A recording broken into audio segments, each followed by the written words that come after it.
Hello everyone, good morning. তোমরা সকলে কেমন আছো? আশা করছি ভালো আছো। তো আমরা ভালো আছি। Welcome back to our channel Dipali Fauji wife. আজকে একটা নিউ ব্লগ নিয়ে এসেছি। আশা করছি আজকের ব্লগটা তোমাদের অনেক ভালো লাগবে।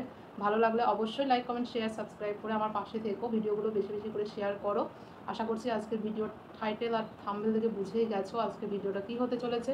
হ্যাঁ, আজকের ভিডিওটা একদম নিউ। আমার ব্লগ বা চ্যানেলে কোনো কিছুতেই তুমি পাবে না, আজকেই প্রথম করব। আজকের ভিডিওটা হচ্ছে ডিম্বাণুর সংখ্যা কম কেন থাকে, বা ডিম্বাণু তোমাদের কম হয়ে যাচ্ছে বুঝবে ঠিক কোন কোন কারণগুলো বা কোন কোন লক্ষণগুলো তোমরা দেখতে পেলে বুঝবে যে তোমাদের ডিম্বাণুর সংখ্যা কম হয়ে গেছে। ডিম্বাণুর সংখ্যা কম হয়ে যাওয়ার কারণ কী, বা ডিম্বাণুর সংখ্যা কম হয়ে গেলে প্রেগনেন্সি আসা কতটা চান্স আছে, সমস্তটাই আজকের ভিডিওতে বলবো।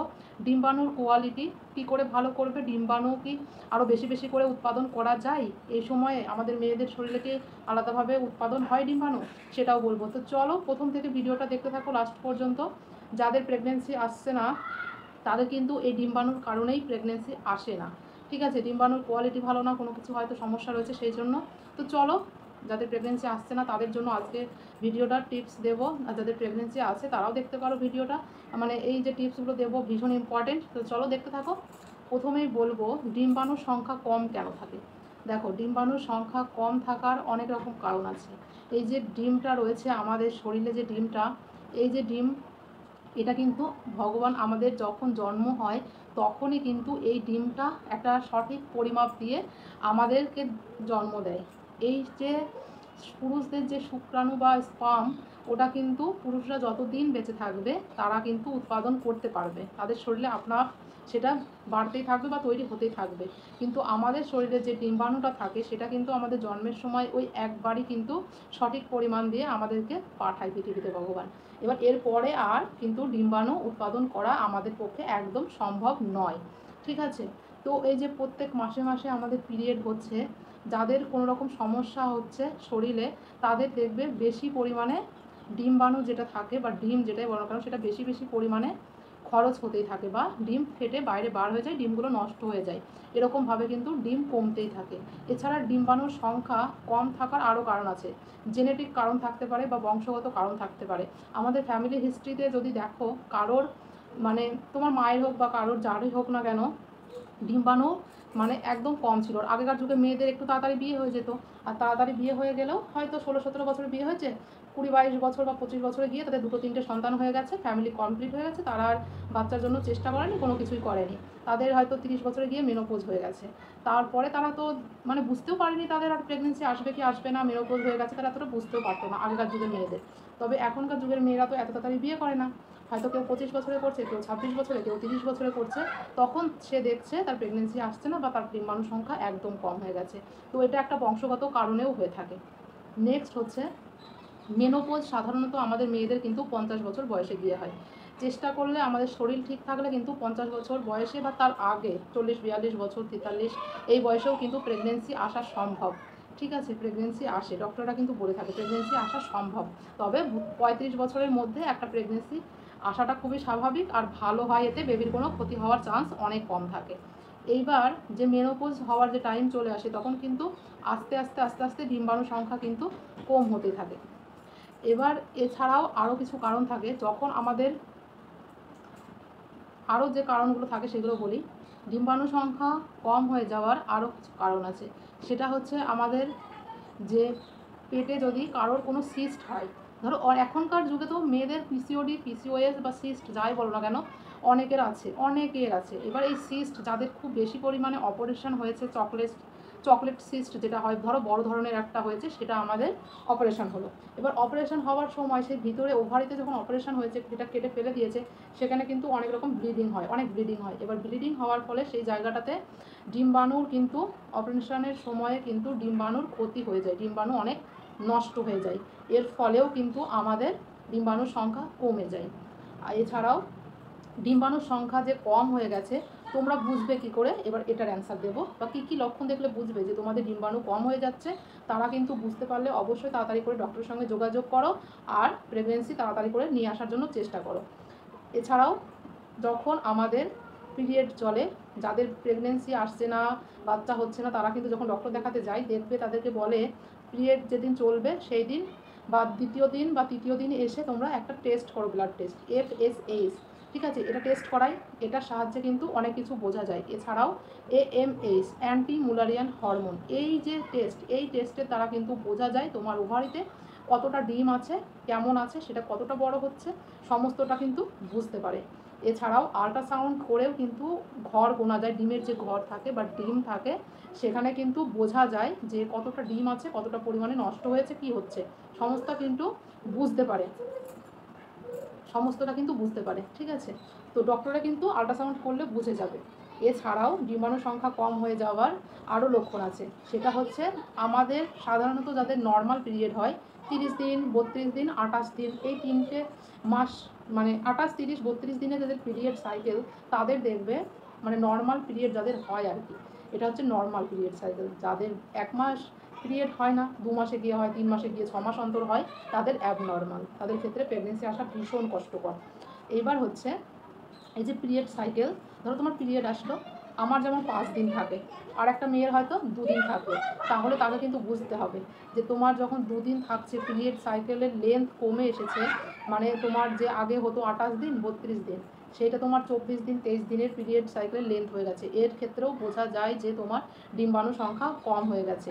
এছাড়াও তোমার যে ব্লিডিং হয় পিরিয়ডের সময়, সেই ব্লিডিং যদি দেখো তোমাদের হেভি ব্লাড কালার, মানে ব্লাডটা লাল কালারের, যে ব্লাডটা যায় আমাদের 5 দিন ধরে যেত, সেইটা তোমার ব্লাড যাচ্ছে 1 দিন বা 2 দিন যাচ্ছে, একদম কম যাচ্ছে, প্যাড অতটাও বেশি চেঞ্জ করা লাগছে না, কিছুই লাগছে না, ঠিক আছে? যদি এরকম দেখো তাহলে কিন্তু তোমরা বুঝবে যে তোমাদের ডিম্বাণুর সংখ্যা কম হয়ে এসেছে। এবার আমি তোমাদের বলবো যে ডিম্বাণুর সংখ্যা বা কোয়ালিটি কী করে বাড়াবে। তো প্রথমেই বলেছি, ডিম্বাণুর সংখ্যা বাড়ানো সম্ভব একদম নয়, ভগবান যতটুকু দিয়ে পাঠিয়েছে যাকে, তার কাছে ততটুকুই থাকবে। এবার যে যতটুকু পাঠিয়েছে ততটুকু ধরো থাকছে, প্রত্যেক মাসে মাসে যখন পিরিয়ড হয়, প্রত্যেক মাসে মাসে আমাদের কিন্তু ডিম্বাণু খরচা হতেই থাকে। তো প্রত্যেক মাসে মাসে যখন পিরিয়ড হয় তখন কিন্তু আমাদের ডিম্বাণু কিন্তু কম হতেই থাকে, ঠিক আছে? এছাড়াও যাদের থাইরয়েড আছে, সিস্ট রয়েছে, তাদের কিন্তু অনেক বেশি বেশি পরিমাণে কিন্তু ডিম্বাণু সংখ্যা কমে যায়, বা তাদের ডিম্বাণু সংখ্যা কিন্তু অনেক কমও থাকে। তার কারণ হচ্ছে থাইরয়েড কিন্তু বেশি থাকা খুব খারাপ। থাইরয়েডটা তোমরা চেষ্টা করলে সবসময় হেলদি লাইফ স্টাইল যদি চালাও, তাহলে কিন্তু তোমাদের থাইরয়েড ঠিক হয়ে যাবে, ডিম্বাণু কিন্তু ঠিক হতে শুরু করবে। কোয়ালিটি, কোয়ান্টিটি নয়। তার কারণ হচ্ছে ডিম্বাণুর সংখ্যা বাড়ানোটা আমাদের পক্ষে আর একদম সম্ভব একদমই নয়, ঠিক আছে? কোনো মতেই হবে না, কোনো মেডিসিন, কোনো ইঞ্জেকশন, কোনো কিছু নয়, যত ভালো ডক্টরই দেখাও না কেন, ডিম্বাণুর সংখ্যা কোনো দিন বাড়ানো একদম সম্ভব নয়। এইবার হচ্ছে যখন আমাদের পিরিয়ড হচ্ছে, বেশি বেশি করে যখন মেনোপজের দিকে আমরা আগিয়ে যাচ্ছি না, তখন আমাদের ডিমের সংখ্যা আরও বেশি কম হতে শুরু করে, আরও ডিম, ছোট ছোট অনেক ডিম থাকে, সিস্ট হওয়া মানেই ছোট ছোট আকারের ডিম সব থেকে বেশি থাকবে, আর ছোট ছোট ডিমগুলো তো নষ্ট হচ্ছেই, আর যেগুলো একটু একটু জায়গা পাচ্ছে বড় হওয়ার জন্য, সেগুলোও খারাপ হতে শুরু করে যাচ্ছে, আর ডিম্বাণু কিন্তু সংখ্যা কমে যাচ্ছে, সাথে সাথে মেনোপজের দিকে কিন্তু আমরা আগিয়ে যাচ্ছি।